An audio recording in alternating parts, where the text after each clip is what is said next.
what a great butt shot. In case you were worried, he's still around and he's sulking now. Welcome back. We're the Book Mavens. I'm Amanda, she's Rachel, and you are joining us as we are entering into the holiday season and going into the end of the year for our TBRs. And we're tired. We have decision fatigue. We do. It's decision fatigue, not reading fatigue. Yeah, we want to read, and we have, as of course we do, very substantial TBRs. And then we were trying to decide what we wanted to do with the last couple weeks we had at the end of the year, and we were just so tired trying to decide that we're like, well, we'll leave it to fate. We'll leave it to fate. And the algorithm. Yes. So we're gonna spin a wheel, yeah? Yeah, we're gonna spin the decision fatigue wheel reading edition. So we have 10 genres, I guess, where they're kind of made up genres, some of them, but for us, because we also wanted to use this as a way, I think, to kind of provide almost like a gift-giving guide or suggestions perhaps for different genres or different age levels that if you are doing any of your holiday shopping if you're somebody who likes to gift books, which I do, that this might help you maybe flesh out your list of books to check out as possible gifts.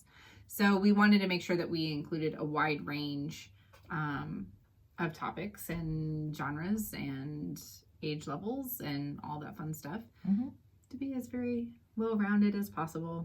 Like our wheel. Like our wheel. Exactly. Yeah, a lot of these books were recommended to us either by viewers or friends.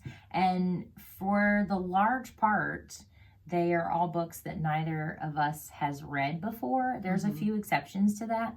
But so just know that we're also going off friends' recommendations. So just giving you books and ideas to check out. Yeah, okay. So we're just going to give you some short little blurbs about each of the books that we've selected.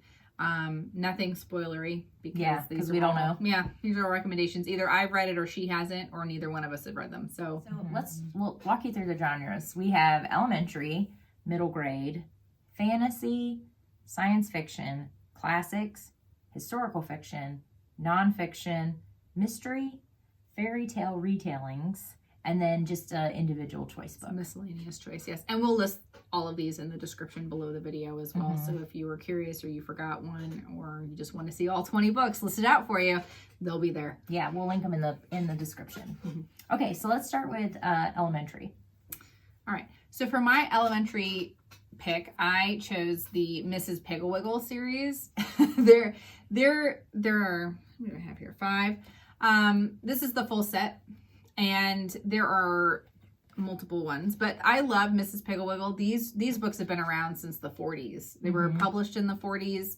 To me, these are classic elementary grade literature, which is really fun is because of the words used in here. I always had the best conversations with my mom when she would read these to me about really understanding what they were, like galoshes. I didn't know what galoshes were before this book, or this series of books. So it was really fun to kind of, I guess, see what childhood was like kind of in the way back when. Compared to the early 90s, in which was the time period in which I read these books. But Mrs. Piggle was great. So Mrs. Piggle is this woman whose husband has died. She's a widow.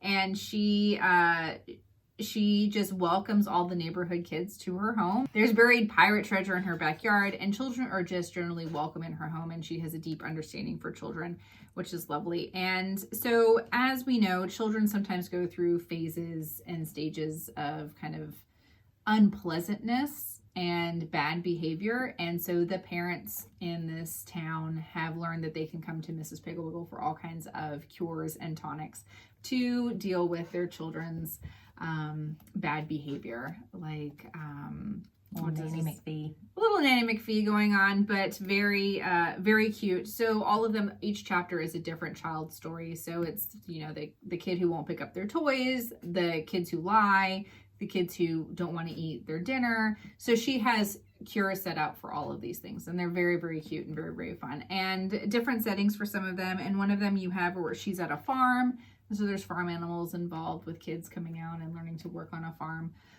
Some really good lessons, I think, and these were very, very enjoyable and very, very funny and very, very cute. And so if you have a child who's just getting into chapter books, these are great because each chapter is really its own individualized story, but still within a chapter book format, which I think is nice. So I think this is a great jumping off point before you get into maybe other chapter books.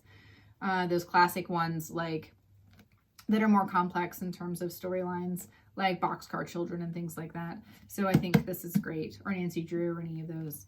So okay, so my elementary pick is actually a recommendation from a friend. So I have my friend Julia, who is she's actually a professor who specializes in childhood literacy.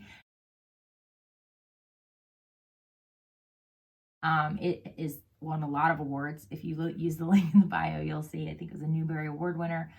It's about a village who sacrifices a child by leaving it in the woods for the evil witch, but the evil witch is actually very good. But the premise of the story is she accidentally feeds the child moonlight instead of starlight. So there's some mystical elements. When I read it, I was actually getting like really excited. It looked really good. So I have not read it. Yeah, so. It's very critically acclaimed and was recommended. So the trouble is I'm kind of hoping all of these books get picked, but we're not spinning the wheel that many times. But if you have children in your life and want a different angle, the cover art looks beautiful. So not to judge a book by its cover, but we do that all the time. We do it all the time. But that's my elementary pick for this one. Middle grade pick. All right. Well, I have the whole set here, but we'll just be focusing on the first one. But this is the Percy Jackson and the Olympian series by Rick Riordan. I often get challenged by students. They're usually very shocked that I have never read the Percy Jackson books. I saw the films, and I know that people were very disappointed with the films, and the books were so much better. And I know a lot of it had to do with the fact that the films, that they aged up the characters, where this starts more like how Harry Potter does when they're quite young. And people really wanted them to give the Percy Jackson series the same treatment that the Harry Potter series did, and they just didn't deliver. So I know that there's a lot in the works in terms of people going back and trying to redo these and release them on screen, which I would love to see that, because I love Greek mythology. So it was always very shocking. And I talk a lot about Greek mythology that kids are just like flabbergasted that I have never actually picked up these books. So the one that is, I guess, part of the wheel that we're going to do would be the first one, which is The Lightning Thief. And so this will be the book that we will put in the wheel to be read. And this is a pretty well-known series. So it's this boy who finds out that he's, a demigod and has to go away to a camp and just makes friends with other demigods and, face challenges and trials and tribulations as one does. And so the whole series is supposed to be based on a lot of classic mythology stories, Hercules and all of those fun ones. So I'm really looking forward to this one. I do hope that this one gets chosen, just simply because then it gives me an excuse to read the rest of them. And I did invest in all of these books because I have 3 boys. And so I'm really hoping that as they get older, that these will be books that we can read together, just like the Harry Potter series. So I'm excited. Yeah. So my middle grade book is actually one that I read when I was in middle grade. It's called Hatchet by Gary Paulson. It's to this day still a very popular adventure story. It's a wilderness survival story. A young boy finds himself stranded in the wilderness with only his hatchet. And so it's very, it's a story of survival. It's adventurous. I remember us being on the edge of our seats. We were reading it. Our English teacher, who was also my mother, it's a small town.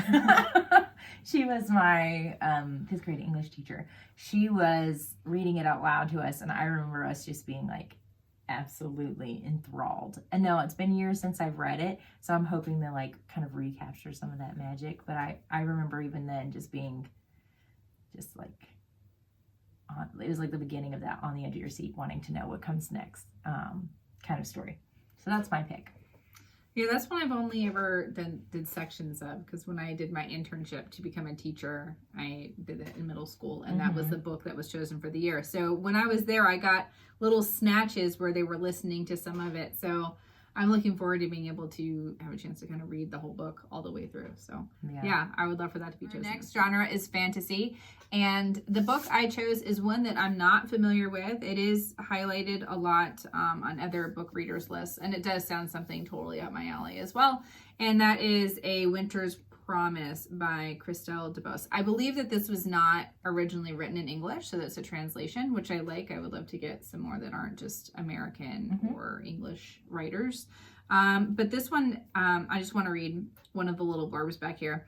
that it says it evokes both the whimsy and the deep-seated sense of justice of the Harry Potter series. And they focus a lot on the world building in this. So this is the first of a trilogy. So I've had the whole trilogy on my TBR for a long time. So I'm really hoping to have a chance to kind of read it. We'll of course get to all of these books. I will read them all, but it'd be nice to buddy read with somebody over this book. I'm really looking forward to it. I think it's really Russian inspired. So that sounds really fun. Yeah. So for my fantasy genre, I chose a book by N.K. Jemisin. I chose the 5th season. Again, one that I don't know a lot about.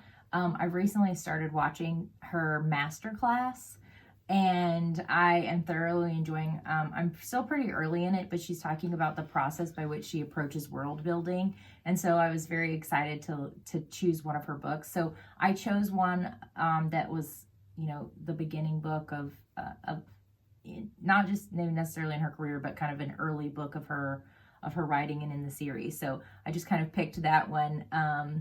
It said it was a good place to start according to the internet research that I did. So I know very little about it other than I really enjoy listening to the author talk about her process. So it's been optioned as a TV series. Wow. So there you go. See, so like I said, some of these books are kind of will be a surprise for me too, because I haven't done too much other than looking at like reviews. I haven't read too much about what the stories are, just that they're excellent books. So I have an N.K. Jemisin book on my TBR as well, so I'm that gets chosen. I'm very excited about that as well. Voice. Yeah, science fiction. I chose The Midnight Library by Matt Haig. I think it's Haig. I'm not sure. It's got elements of like, you go into the Midnight Library and you can see all these different versions of your life in all these different books, and you can look at if you've made different decisions. So it seemed like a really interesting, there's kind of the time travel element, but also the exploration of self element. It sounded like a really fun read, and it's getting lots of great reviews right now. So I'll just go back to my Diet Coke. Don't mind me. My science fiction pick was Leviathan Wakes by James Corey. This is kind of becoming a classic in science fiction. A lot of people say if you're new to science fiction that perhaps you should start here, that it's very digestible science fiction. It's the first book of the Expanse series, which is a television series. I've never watched the television series because I'm one of those that always likes to read the source material first because I'm that judgmental of a person. But I do like that George R.R. Martin, who I have read many of his books. I didn't read the whole series. All right, A Song of Ice and Fire. I didn't read all of them. I'm sorry. But eventually I will get to them. I think I stopped midway through book 3. But okay. I haven't read any of them. I do respect his opinion because he and Robin Hobb are good friends. And we, of course, love Robin Hobb. He adores Hobb, which makes me feel like his opinions are very valid, aside from his own achievements. Right. So he talks about this as being a kick-ass space opera. So that sounds amazing. So a space opera. Absolutely. Okay, I'm in. He also says that it's an interplanetary adventure the way it ought to be written. So, I mean, that's some high stakes with that claim. So I'm really looking forward to seeing how that develops. I want to know what a space opera is. I mean, it is. It's probably chunky. One of the biggest ones that we picked on the list. We can do it though. Classics. I went with Ursula Le Guin. I don't know if she's deceased. I think you fudged the list a little on this one, but this that's okay. This was published over 50 years ago. The author's no longer living. We're making the rules I did look up what defines a classic. Technically, this just makes it. So I'm going to stick with it. And it's a reasonable size. It's the first of her Earthsea series. I do think it's interesting. There's a lot of debate over what genre this should actually be in. It's not a classic, but I mean, it's a lot of people classify this as a fantasy book, but it's actually science fiction. So I'm really anxious to see those elements and why that is the subject of debate when she herself has said this is supposed to be taking place on another planet, thus making it science fiction and not fantasy. So I'm very intrigued by that. And it is one of those book series that's just beloved by so many people. So I'm really looking forward to reading it. So it talks more about, you have people living with dragons, although they're not, according to Ursula Le Guin, dragons. They are just creatures. What do you do, little dragons? Aliens. I know, I do. I love anything with dragons. Anything with cool animal sidekicks or animal friends, or where they're working together in some kind of way, I am there for it. For my classic, I chose 100 Years of Solitude by Gabriel Garcia Marquez, because it was one on that I was not familiar with. So I went to, I think I went to the Penguin Random House list of 100 classic books that everyone should read. And then I was like looking through the list, and I either have read a lot of them or am familiar with the story. And this was one that I did not know very much about. And so I clicked on it and I started reading the reviews, and one of Rachel's favorites, Emma Thompson, she said this book, I think loosely paraphrasing her, she said it basically saved my life. It's quite a recommendation. Yeah, so I was very intrigued, and I mean the premise of the story is kind of in the title, but it's supposed to be just a phenomenally written book. The prose is supposed to be quite beautiful. So I picked one that I was not familiar with to really kind of branch out and expand a little bit on my classics repertoire. So our next category, historical fiction. Mm-hmm. Okay, so this one I admittedly fudged on. I will not claim that I fudged on Ursula Le Guin, because I do think she's considered a classic. All right, just a classic of specific genres, but that's fine. But all right. You already know. I have read Diana Gabaldon, I think is how you pronounce it. Outlander series. Okay. I have been saying for years to Miss Amanda over here that she needs to read it because of the level of research that this author does for her novels. They're quite immersive. I am a sucker for good research. And it's amazing. And I really like anything that's medical related. And I love the perspective, because this is a time travel book, but I don't consider it fantasy. This is a historical fiction book with fantasy elements, because the only real fantasy magical element is the time travel. And that's not really just the once, like, right? You know, I mean, like, it doesn't happen that much. Well, maybe it does. Never mind. I don't want to give anything away. Can you tell I'm the one who hasn't read it?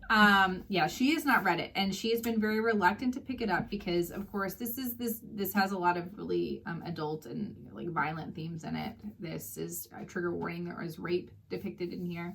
These are not topics that Amanda really like leaps for, but Amanda has read the Poppy War series with me. Let me tell you, she can get through the Poppy War series. Those of you who have read that series of books, she could absolutely survive Outlander. But let me say, it was really hard. But it's so not even hard. If you have Poppy War here, Outlander's like here. Okay, like it is a difference. I discovered that my line, like Poppy War, is not even like my barrier. It's above the line, but I need to be through it. several stages above it, because I can't. I get sick to my stomach even thinking about that book series. It was very difficult for me.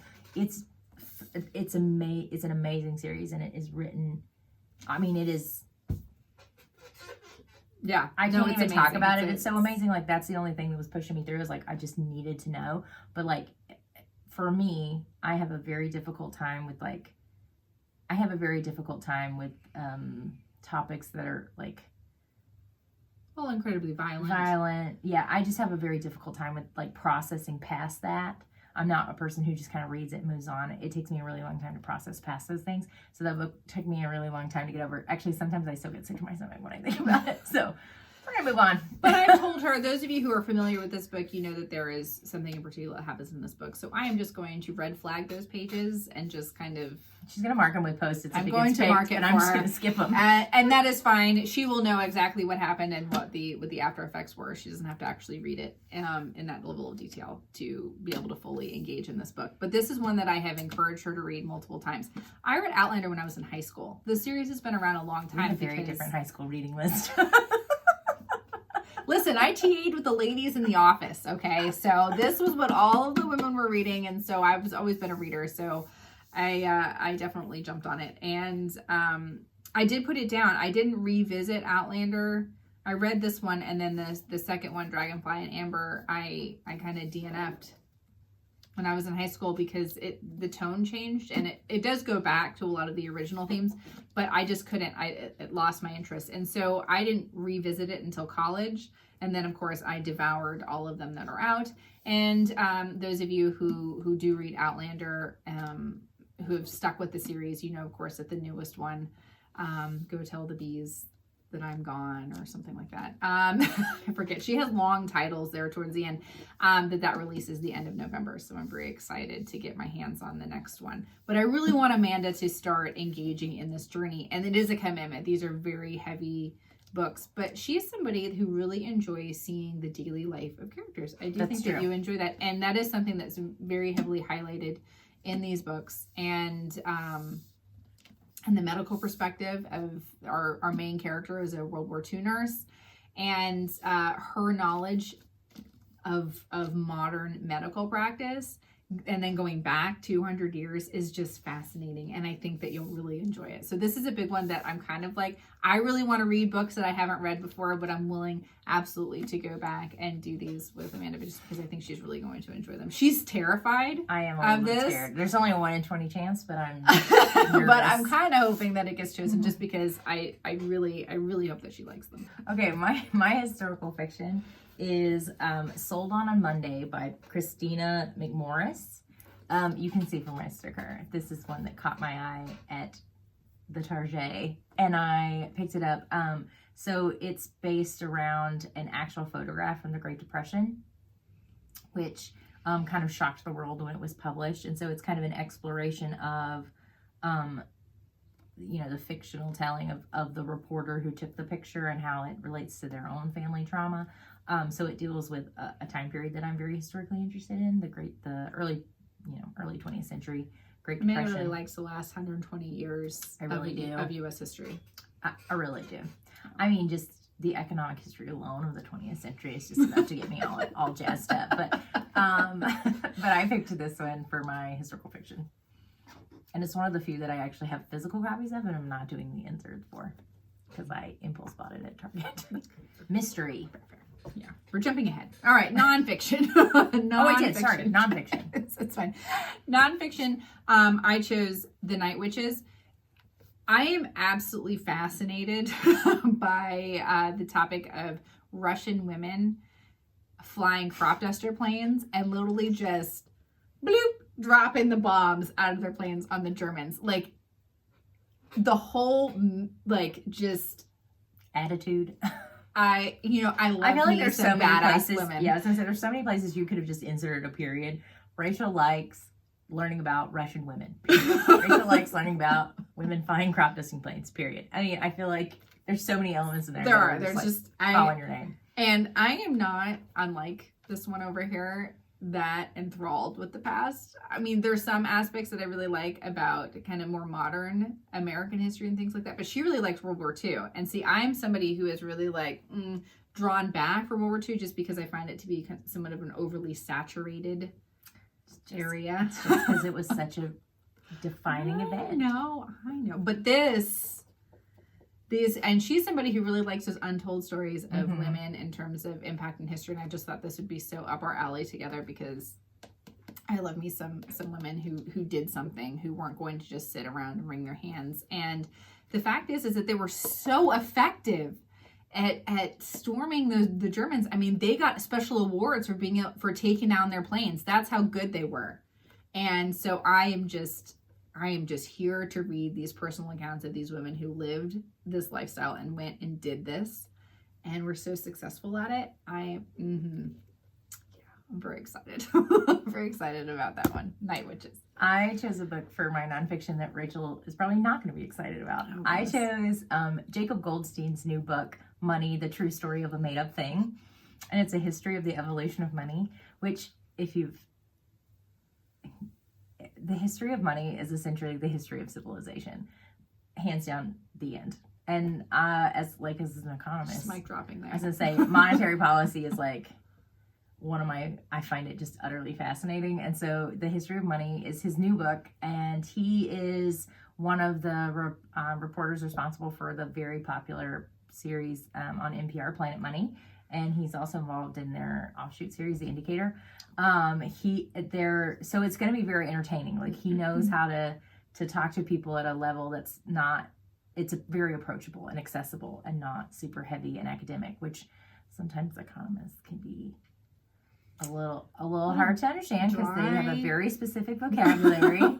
But it's supposed to be a really great, entertaining book. So that's what I chose because I already have it. But you haven't read it. I actually got his audio book because he narrated it himself, and I enjoy his voice from the radio program. So I was like, well, if he narrated, I really like when authors narrate their own audiobook because I feel like they're putting the emphasis in things like where they intend it, and so that I got the audiobook and I'm ready to go. Mystery. I chose this one. I didn't know. I had to look it up because I do not have as much experience in the mystery genre as Amanda does. So that's one that I don't normally go for. So I did spend some time looking for books. So this one is The Sweetness at the Bottom of the Pie by Alan Bradley. It's a Flavia de Luce novel.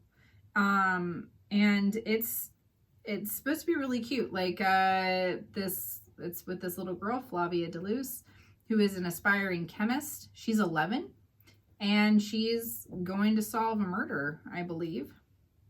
All right, a wonderfully told tale of deception, a rich literary delight. All right, so the precocious 11-year-old at the center of the scrumptious first novel. A quirky, delightful whodunit story. I do love it. So, yeah, I liked it. I thought the size was very digestible. It has won some awards. It's good. Yeah, winner of the Agatha Arthur Ellis Dillis Debut Dagger Awards. It's a mystery award. Sure. All right. So yeah, I thought this was good.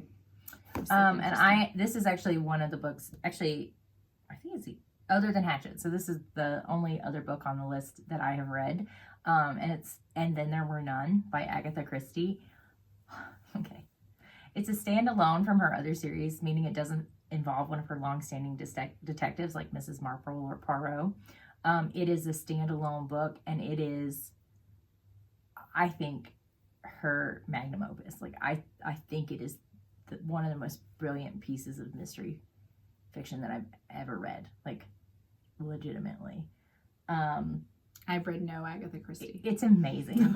I was listening to it on I was traveling on my birthday, and I was reading it on the plane, and then my friend picked me up to take me out for my birthday, and I told her, I was like, I need 10 minutes because I am 10 minutes away from the end, and like, I just need to not talk to you for 10 minutes. I'm so sorry. Thank you for picking me up from the airport.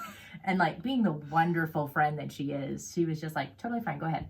And like, let me just like, and then let me sit in like, it took me like 10 or 15 minutes of silence to just process the ending enough. And I was like, okay, now I'm ready to birthday it up. Let's do this. And I was like, I'm so sorry, but also thank you. Any book reader knows that sometimes if you're just right at that critical point, you just need to back up and give us some space. And those are the kind of friends you need in your life. Mm-hmm. Just P.S. by the way, if you're wondering how I know, that's how you know. All right, fairy tale retelling. So I picked up A Spindle Splintered by Alex Harrow. Alex Harrow is a pretty hot writer right now. She just came out with another book called The Once and Future Witches, which I bought and then gifted to a student who had to travel and had to leave all of her books behind. And as a fellow book reader, I just couldn't stand that, so I gave her my copy. So I will be buying that one. That was which was Alex Harrow's latest release. But this one, it's a vivid, submersive, and feminist reimagining of Sleeping Beauty. I like it. It is incredibly tiny, which I think I saw some other book reviewers that had pre-ordered these. They came in and they were kind of in their feelings about the size of this book and the cost of the book, that it's a hardcover. Like, why? So I haven't read it yet. I've been kind of holding on to it. I hope that it's good, as this will be my first jump into Alex Harrow's writing. And since she is somewhat popular, I certainly hope that I enjoy it, because I do have one of her other books kind of on my shelf waiting, my TBR list, to read as well. So I like this. It's a nice short one. You can zip-de-doo-dah through this one. I like fairy tales. I like when people adapt them and kind of mess with the themes a little bit. It's always really fun. So... Okay, so I chose a book by K.M. Shea. She's an author who was very highly recommended to me by my friend Stephanie. And I chose one, I chose Puss in Boots, which is actually, I think, the 6th book in the series. But my friend says that this one is more of a prequel, and she also said it was like one of her favorites in the series. So while there are some connecting threads, she said it was totally fine to read as a standalone. So I'm going on recommendations. That's the one I picked. All right, Okay, and then it's just my choice. I had made a deal with myself that I was going to try and read more science fiction. So I did try to leaned a little heavier on the science fiction angle. And I chose Martha Wells' All Systems Red, which is the first of the Murderbot Diaries series. And I'm very excited about this. I've heard a lot of people talk about it. It just sounds fascinating. So this idea that this android really doesn't want to engage in what they're supposed to be doing. They would rather sit at home and watch soap operas about people. And so that whole premise sounded super original and hilarious. So this was my choice. I absolutely wanted to try and get into this. This was the series that I suggested to Amanda that we do. So this is kind of, if this gets chosen, this might be a starting off point to another series. Yeah, because we always want to try and do like our bigger projects to kind of cover different genres. So this was like my route into science fiction. So this is one that I do kind of like, I have a lot that I finger crossed. I'm very excited about this whole project in general because there are a lot of books here that I'm definitely willing and ready to read. So, yeah. Okay, and mine is not like that at all. Mine, it's not about murderous androids. What? Nope. Not at all. Okay, so mine is Miss Lattimore's Letter by Suzanne Elaine, I think. So I saw it. I went to my favorite local independent bookstore, and I was like, oh, I'm just going to browse. Like, I was trying to kill some time. And I didn't make it past the newly arrived bookshelf because I bought several.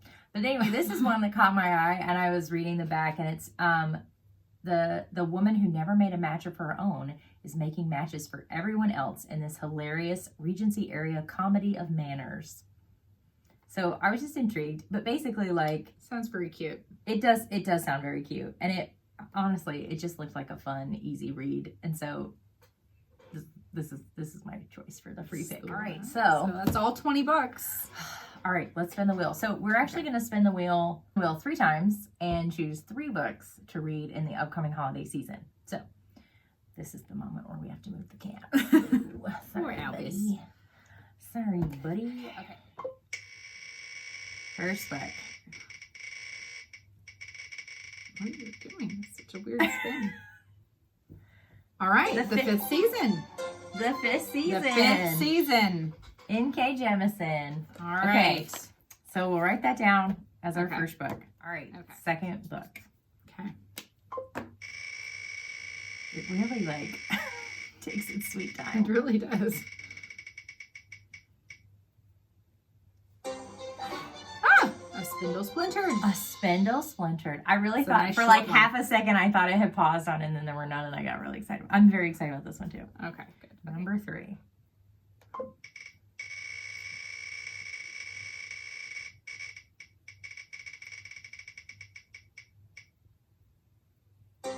Look at you. Mrs. Lattimore's Letter, my fluffy, my fluffy junk food book. So we have our next 3 books that we're going to be reading. So if you want to see how the decision fatigue wheel treated us, tune back in as we review each of these books. So we'll start with the first pick, the 5th season. The 5th season by N.K. Jemisin. So if you're enjoying this, like and subscribe, and we'll see you next time. Bye.